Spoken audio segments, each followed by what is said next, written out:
Olá, no vídeo de hoje nós vamos discutir sobre o ruído de Johnson-Nyquist. O que é o ruído de Johnson-Nyquist? Suponhamos que temos um resistor, ele está em equilíbrio térmico a uma temperatura T com o ambiente, devido a um movimento termodinâmico, um movimento aleatório, que surge nos elétrons devido a fenômenos termodinâmicos e estatísticos, surge uma diferença de potencial V em torno desse resistor, um ruído térmico, ok? Isso que é o ruído de Johnson-Nyquist, é um ruído térmico que surge nos terminais dos resistores. Beleza? E como que a gente pode escrever esse ruído térmico? Ora, a gente pode pensar numa série de Fourier. Uma série de Fourier. Como assim pensar numa série de Fourier? Nós podemos escrever esse ruído como uma somatória de fasores, cada um com a sua própria amplitude e com uma determinada frequência, somar cada uma dessas componentes e obter esse ruído. E vamos trabalhar com fasores. Tá, e qual que é a vantagem de trabalhar com uma série de Fourier, trabalhar com componentes espectrais distintos? Que a gente pode determinar como que o ruído se comporta em determinada frequência, genericamente para qualquer frequência. Com isso, a gente vai obter uma equação, a gente soma essa equação para cada componente espectral e obtemos o nosso ruído final. Essa é a vantagem de trabalhar com uma série de Fourier nesse problema. Ok? Então vamos supor este circuito aqui, onde nós temos um resistor separado, ligado com uma linha de tamanho L com outro resistor idênticos.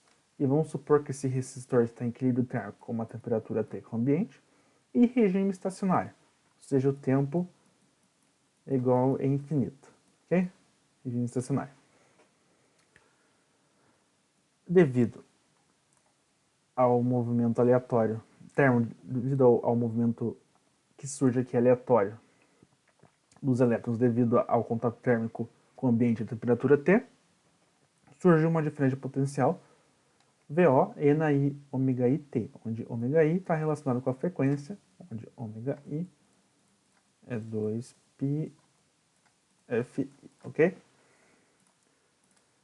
Ou seja, a gente vai trabalhar, como eu falei, vamos trabalhar com fasor, ok?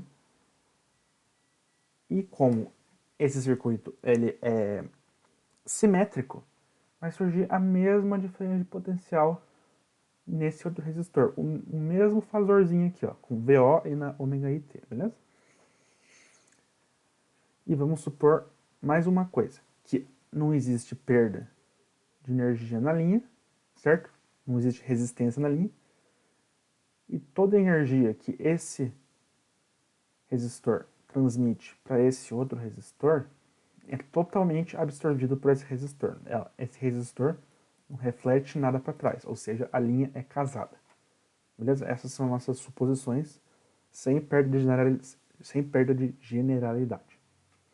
Ok?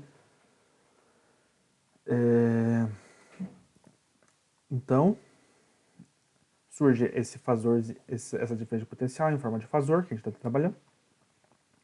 Ele vai se propagar como uma onda em torno e vai viajar na linha, certo? E a mesma coisa, esse resistor vai transmitir uma onda para essa direção aqui, certo? Uma onda viaja para a esquerda e outra onda viaja para a direita. Beleza? Então a gente pode escrever o potencial em uma posição x, onde x é esse eixo aqui na linha. A gente pode escrever dessa forma aqui. O potencial na linha em uma posição x e no tempo t é igual a onda que viaja para a direita mais a onda que viaja para a esquerda. Beleza?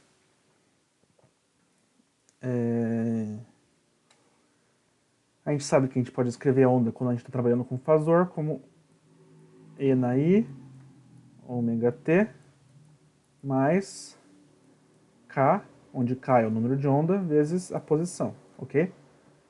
Onde a relação entre K e ômega é dada pela velocidade do meio, que no caso vai ser a velocidade da luz, que é C igual a ômega sobre K, beleza? Então, a gente faz isso aqui, ó. Exatamente isso aqui, ó. O termo que viaja para a direita, mais o termo que viaja para a esquerda. Beleza? Perceba que aqui é negativo porque está indo para a direita, né? E aqui é positivo porque está indo para a esquerda. Eu boto VO e na ômega e T em evidência nos dois termos, né? Aqui. Vai sobrar... Aqui tem um I. Que é complexo, né? I. Vai sobrar esses dois termos e a gente sabe que isso aqui é exatamente a definição de 2 cosseno do argumento, né? Ou seja, cosseno de x é igual a 2 vezes... Não, aqui 2 vezes aqui. Tá? É igual a e na x mais e na menos x sobre 2, certo? Aqui está a definição do cosseno. Então, eu substituo isso aqui por 2 cosseno, junto esses termos aqui, certo? E chamo que isso aqui é a função potencial dependente do espaço, né? Certo? É a onda dependente do espaço, v de x, vezes um componente temporal. Beleza? E agora a gente aplica as condições de contorno. Ora, a gente sabe que não existe perda de energia. Beleza? Como não tem perda de energia, toda a energia que chega aqui, que sai daqui, chega aqui, e nada é refletido, e como a energia está intimamente ligada com a potência, a gente sabe que a potência em um resistor é V ao quadrado sobre R. Ok? Nós podemos assumir que isso aqui é amplitude. Certo? A potência média, né? Está relacionado na verdade, a potência média ela é dada por VRMS ao quadrado sobre R, né? Mas, e onde VRMS tem que ser VO dividido por raiz de 2, né? Mas não chega, não é quesito agora discutir sobre isso agora. O que importa a gente discutir é que, como não existe perda de energia, a amplitude da onda que sai daqui e chega aqui tem que chegar com a amplitude VO, certo? Para não haver perda de energia e essa equação ser igual para os dois lados do circuito. V ao quadrado sobre R ser igual. Por quê? Porque os resistores são iguais. Ou seja, a única forma de manter que não haja perda de energia é que aqui chegue VO. E a mesma coisa desse cara para esse lado, certo? Portanto, a amplitude total do diferente potencial um lado do resistor vai ser 2 VO, né? Porque vai ter o VO desse resistor mais a onda que chega lá da direita e soma com o VO dando 2 VO. Beleza? E idem para esse lado. Portanto, a gente fala aqui V de O, ou seja, quando x é igual a zero, V de zero é 2 VO. E VL, ou seja, quando x é igual a L, também tem que ser igual a 2 VO, certo? Tem que ser igual a 2 VO. Portanto, cosseno de K e L, cosseno de K e L tem que ser igual a mais ou menos 1.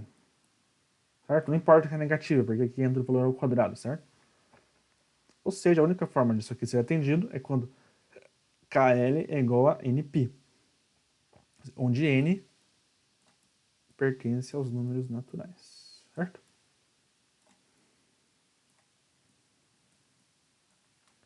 Substituindo o número de onda para aquela equação que a gente discutiu agora no começo, certo? A gente chega nisso aqui. Π corta com π, isolando F e falando que é o F de índice N, porque depende de N. F de N é igual a NC 2L, ok? Onde N, perceba que agora, com isso aqui que a gente fez, eu queria redesenhar o circuito aqui para não ficar bagunçado. Vamos redesenhar aqui. Ó. A gente tem aqui um resistor, aqui, A gente formou ondas estacionárias em torno do fio aqui, né? Você concorda comigo? Porque aqui a gente está falando que é VO, 2VO, e aqui é 2VO também, certo? A amplitude do fasor em cada ponto de X. Então, aqui surgiu ondas estacionárias. Beleza? Vocês conseguem enxergar isso? Portanto, esse N aqui agora está representando os modos normais de vibração que podem surgir nessa linha. Então, N é um modo normal de vibração.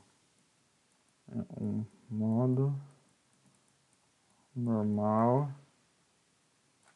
de vibração. Surgiu ondas estacionárias no fio. Ok? E a diferença entre dois modos normais de vibração, ou seja, N menos N menos 1 é igual a 2L sobre C, F de N menos F de N menos 1. Isso aqui é delta N e isso aqui é delta F, que é o que eu escrevi aqui. Beleza? Eu também posso escrever dessa forma aqui que vai ser importante. Delta N vezes por delta F igual a 2L sobre C. E isso aqui é a densidade espectral de modos normais de vibração. Quantos modos normais de vibração existem em determinado intervalo de frequência? E isso é igual a 2L sobre C.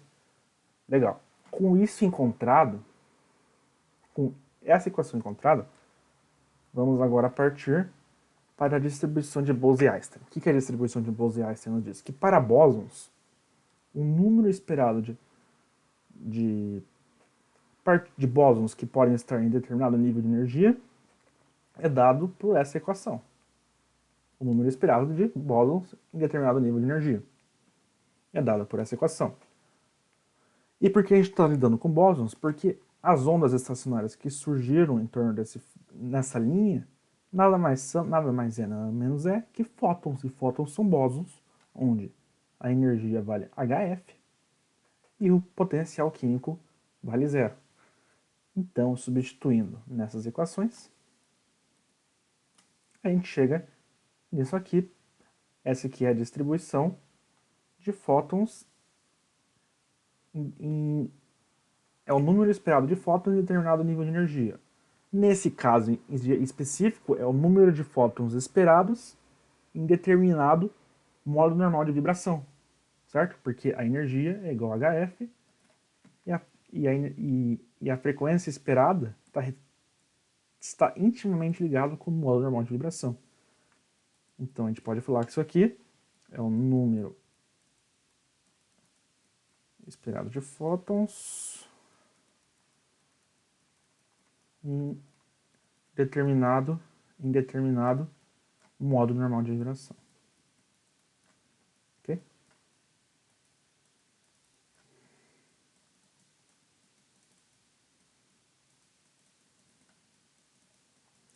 Portanto, nada mais é que a densidade de fótons em determinado modo normal de vibração, beleza? Então nós temos a densidade de fótons em determinado modo normal de vibração e a densidade espectral de modos normais de vibração. Ok? E com isso a gente pode encontrar a densidade espectral de energia. Como que a gente acha isso? Olha, a gente multiplica a densidade de fótons em modo normal de vibração e multiplica com a densidade espectral de modos normais de vibração. Fazendo isso, perceba que eu vou cortar modo com modo e eu vou achar o número de fótons em determinado intervalo de frequência, certo? Como que esse vezes esse, nada mais é que o número de fótons dividido por ΔF, certo? Se eu multiplicar pela energia esperada naquele modo, ou seja, por E de N, o que eu encontro? A densidade de energia em determinado intervalo de frequência, certo? Perceba que eu vou cortar fóton com fóton e vai sobrar energia em intervalo de frequência, certo? Se eu multiplicar com E de N aqui. Então, vamos fazer isso. Aqui está. Vamos substituir na equação, né? A gente sabe que E de N é HF, certo? E de N é HF. Isso aqui é isso aqui, isso aqui é isso aqui. Estou substituindo. E a gente divide por 2, porque a gente quer encontrar a energia em apenas um resistor. Mas a gente estava trabalhando em 2. E como o circuito é simétrico, a energia está distribuída igualitariamente entre eles. Porque o resistor é o mesmo. Portanto, vamos dividir por 2. Dividindo por 2, esse 2 quartos com esse. E obtemos isso aqui. E perceba que L sobre C, lembra que velocidade da luz é ΔX por ΔT. Ou seja, quanto tempo a luz demora para viajar em determinado espaço é a velocidade da luz, certo? É ΔX por ΔT. Porém, nesse circuito aqui, ΔX é L, certo? A luz vai viajar, a onda que tem velocidade da luz vai viajar L. Então, substituindo aqui ΔX por L, certo? A gente obtém que L sobre C é igual a um intervalo de tempo que demora para a onda partindo do resistor para a esquerda chegar no resistor de direita, certo? ΔT. E eu posso passar esse ΔT dividindo ΔE. Por quê? Porque se eu divido ΔE por ΔT, o E dividido por ΔT aqui é a quantidade de energia que é fornecida para o resistor da direita em determinado instante de tempo. E isso nada mais é que a potência que aquele resistor da esquerda está fornecendo. Então, nós temos aqui que se eu passar o ΔF dividido para cá, só para ficar mais claro, ΔP por ΔF, isso é igual a HF dividido por E na... Vou fazer bem rapidinho aqui.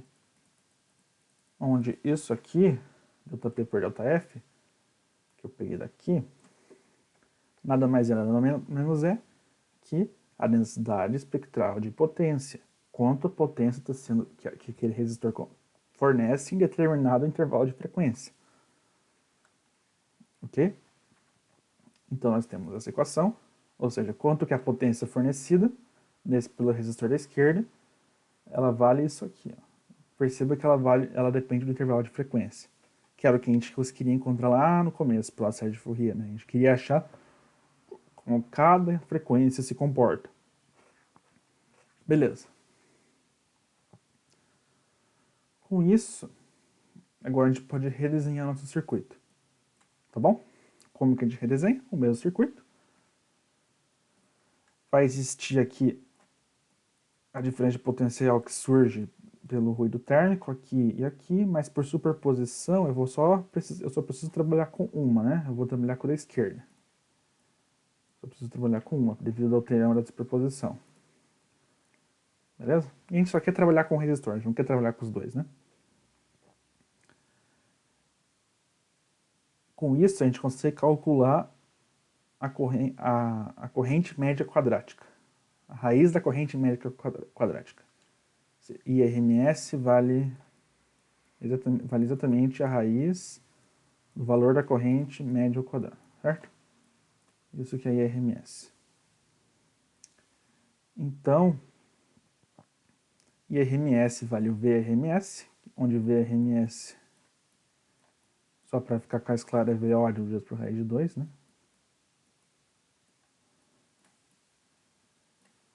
Divididos por 2R. Por que 2R? Porque são dois resistores. A gente sabe que a potência, ela vale IRMS ao quadrado vezes R. Certo? Por que vezes R? Porque essa aqui é a equação, certo? Porque potência é VI, porém V é I vezes R, então fica I ao quadrado vezes R, certo? Então, substituindo isso aqui, opa, aqui tem um 4R, né? A gente chega aqui a potência nesse resistor é VRMS ao quadrado dividido por 4R. A potência que está nesse resistor, que está sendo dissipada nesse resistor. Ok?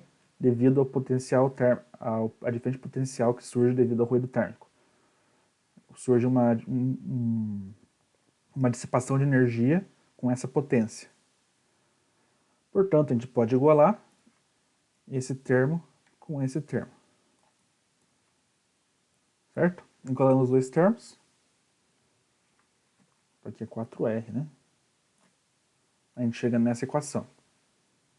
Portanto, isolando VRMS ao quadrado, a gente chega nessa equação. Aqui é 4R. 4R. Legal. Lembrando que VRMS é a raiz quadrada do valor médio do potencial ao quadrado. Beleza?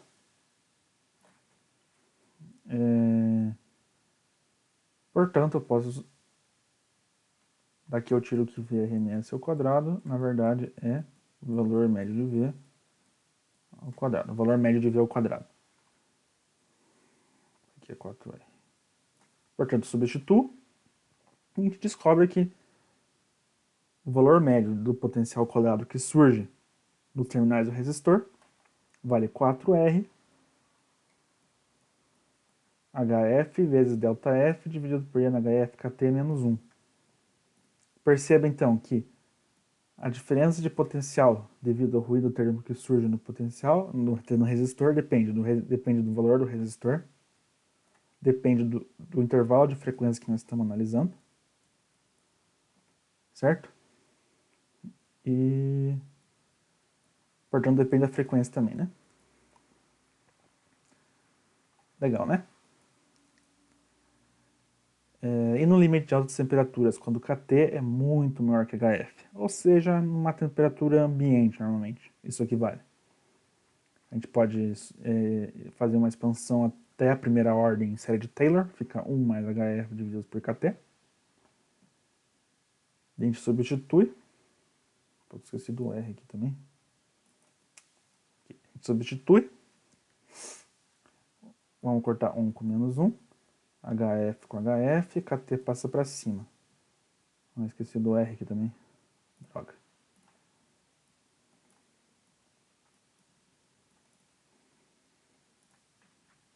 Esqueci do R aqui. Então tá. Aqui, R. 4R KT ΔF. Legal, né? E essa aqui é a equação normalmente dada pela literatura. Ok? Interessante, né? Então, a gente conseguiu descobrir uma distribuição do potencial em relação à frequência, certo? A gente tem uma frequência aqui. A gente tem uma espécie de distribuição. Na verdade, nós temos a distribuição do potencial, certo? Como que o potencial V quadrado que surge nas altas frequências, no caso aqui, né? Para baixas frequências, né? Para baixas frequências. A gente tem mais ou menos que é meio que ΔF é constante, certo? Vou dar mais ou menos constante aqui em torno de frequências pequenas, certo? Mas para frequências pequenas só. Para frequências grandes a gente tem que usar essa equação aqui, tá? E também vamos calcular então o desvio padrão. O desvio padrão do potencial em torno desse resistor.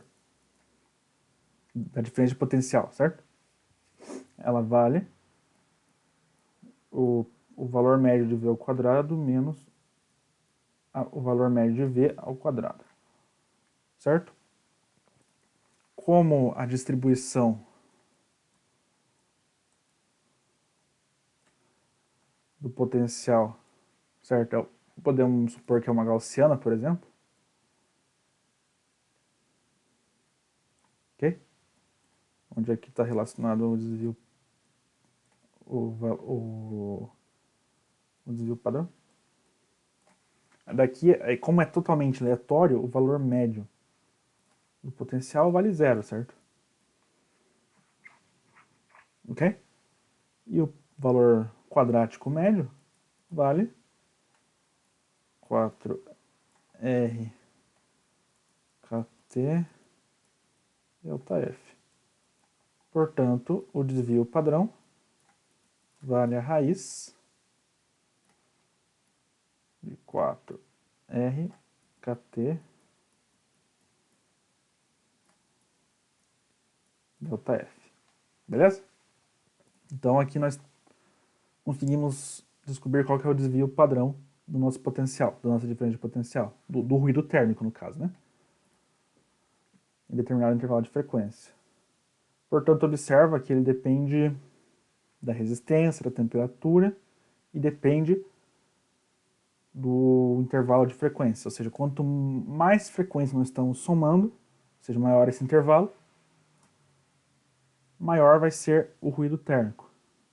Beleza? Interessante, né? Então, espero que tenham entendido e qualquer dúvida deixe nos comentários.